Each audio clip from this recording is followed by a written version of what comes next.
আসসালামু আলাইকুম। বিসমিল্লাহির রহমানির রহিম। দর্শক, আমরা খামারি,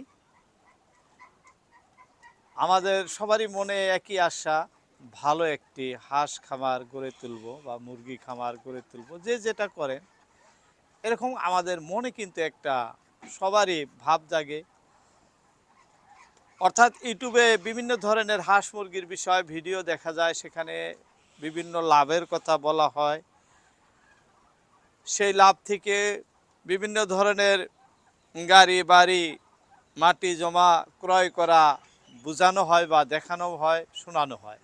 এগুলো দেখে আমরা সবাই কিন্তু অনুপ্রেরিত হয়ে লাস্ট পর্যায়ে কী করি, একটি হাঁস খামার, মুরগি খামার, কেউ ছাগলের, কেউ গরুর শুরু করে দেই।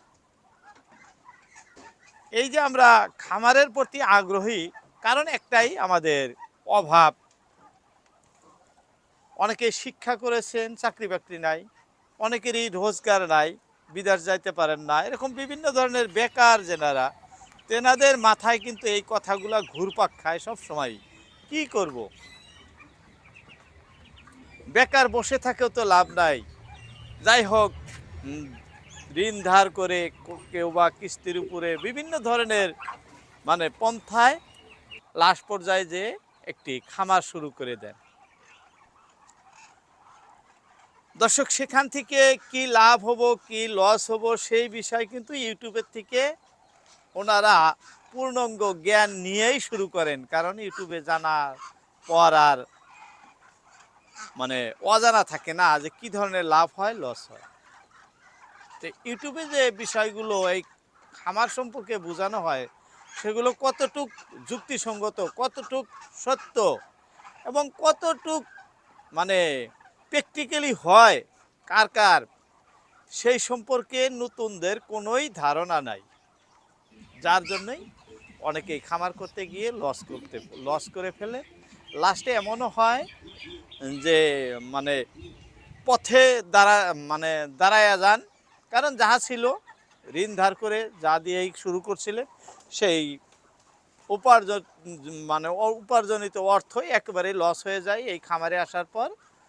সেখান থেকে কিন্তু তার আর সামনে দাঁড়ানোর মতো কোনো রাস্তা থাকে না। যাই হোক দর্শক, আজকে এই সম্পর্ক নিয়েই ভিডিও। আপনারা কিভাবে খামার করলে আপনাদের এরকম আপনাদের সাথে ঘটবে না, সেই বিষয় নিয়ে কথা বলবো। যেনাদের খামার সম্পর্কেই একেবারেই জ্ঞান নাই, নতুন করতে চাইতেছেন, আপনাদের উদ্দেশ্য করে বলছি। দর্শক, যেনারা পুরানো অনেক দিন ধরে খামার করতেছেন, তেনাদের ব্যাপারটি ভিন্ন। একটি বিষয় জানার আগে সেই বিষয়ে হাত দেওয়া, জ্বলন্ত আগুনে হাত দেওয়াই একই সমতুল্য। বলতে হয়, আপনি খামার সম্পর্কে আপনার পার্শ্ববর্তী পশু চিকিৎসকের কাছ থেকে যদি কোনো তথ্য সংগ্রহ করতে নাও পারেন, তবে আপনি আপনার পার্শ্ববর্তী কোনো ভালো খামারি বা কোনো হ্যাচারির সাথে, মালিক যেনারা, ওনাদের সাথে যোগাযোগ রাখবেন, যাতে আপনার এই ধরনের সমস্যা না হয়। এই সমস্যাগুলো হওয়ার মূল তিনটি কারণ থাকে। প্রথম কারণটি হলো না জানে খামার শুরু করা। কোন সময় কোন দানা দিতে হবে, কোন সময় কি পানি দিতে হবে, কোন সময় কোন মেডিসিন খাওয়াইতে হবে, ঠান্ডার সময় কি ধরনের পোষণ করতে হয়, গরম সিজনে কি ধরনের রাখতে হয়, এই সব আত্মীয়গরি বিষয়ে আপনার কোনোই জ্ঞান নাই। শুধু ইউটিউবে দেখেই আপনি খামার শুরু করছেন এবং কি বেমার হইতেছে ইউটিউব সার্চ করে করে সেগুলা চেষ্টা করতেছেন। বেমার হওয়ার পরে চিকিৎসা করে এই দপ্তরে, অর্থাৎ পশু বিভাগে পালন পদ্ধতিতে কোনো লাভ নাই। আপনার যেমন আমি হাঁস পোষণ করতেছি, হাঁসের 25 দিন বয়স হলে ভ্যাকসিন দিতে হয়, 2 থেকে 3 দিনের বাচ্চাকে অ্যান্টিবায়োটিক ডোজ খাওয়াইতে হয়। ভিটামিন না খাওয়াইলেও ভালো দানা, এই যে আমি ফিড দেখাইতেছি, এটা বড় হাঁসের জন্য আমি খাওয়াইতেছি, যে দেখেন লেয়ার দানা, সঙ্গে অন্য অন্য ফিড মিশ্রিত আছে। এরকম ধরনের ভালো খাদ্য খাওয়াইতে হয়, তবে আপনার হাঁস হোক মুরগি হোক দ্রুত বৃদ্ধি পায়। আপনার যখন হাঁস মুরগি জানা সত্ত্বেও যখন বড় হব, ডিম আসার আগে আগে, অর্থাৎ সে হাঁসই হোক আর মুরগি হোক, ডিম আসার আগে আগে দ্বিতীয় আরো একটি বৃহৎ সমস্যা দেখা দেয়।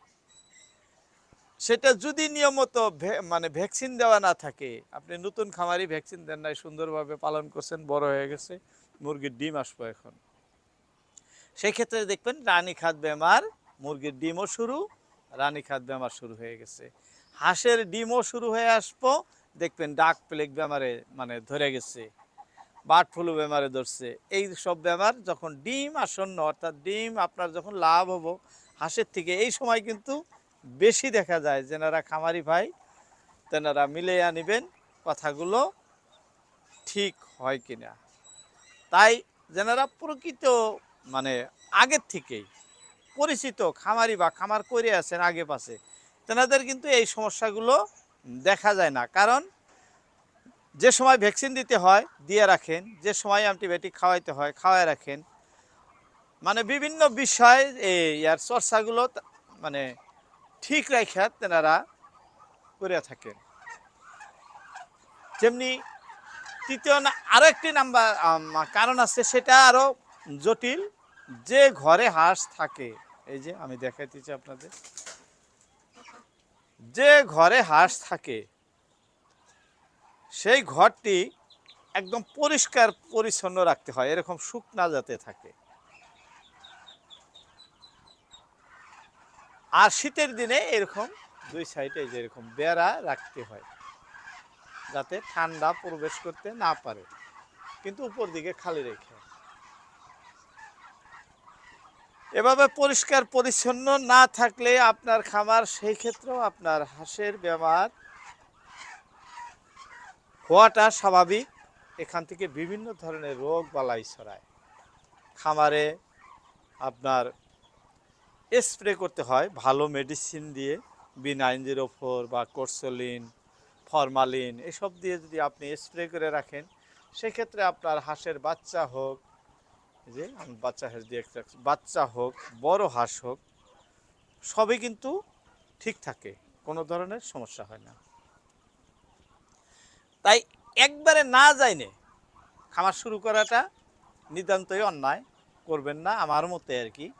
অনেকেই বলেন যে খামার না করে ভালো মন্দ কীভাবে জানবো। আরে ভাই, বাবার টাকা আছে আপনি করতেছেন, যার বাবার টাকা নাই, পরিশ্রমের টাকা দিয়া একজনের কথায় বা ইউটিউব দেখে সরাসরি শুরু করে লাস্ট টাইমে যখন বিপদে পড়ে তখন আর পাশে দাঁড়ানোর মতো কোনো লোক থাকে না। যাই হোক, অনেক কথা বললাম, আজকে আর নয়, আবারও কথা হবে অন্য কোনো ভিডিওতে। সবার মধ্যে থেকে বিদায় টানছি। সবার মূল্যবান সময় ভিডিওতে দেওয়ার জন্য সবাইকে অসংখ্য ধন্যবাদ। আসসালামু আলাইকুম।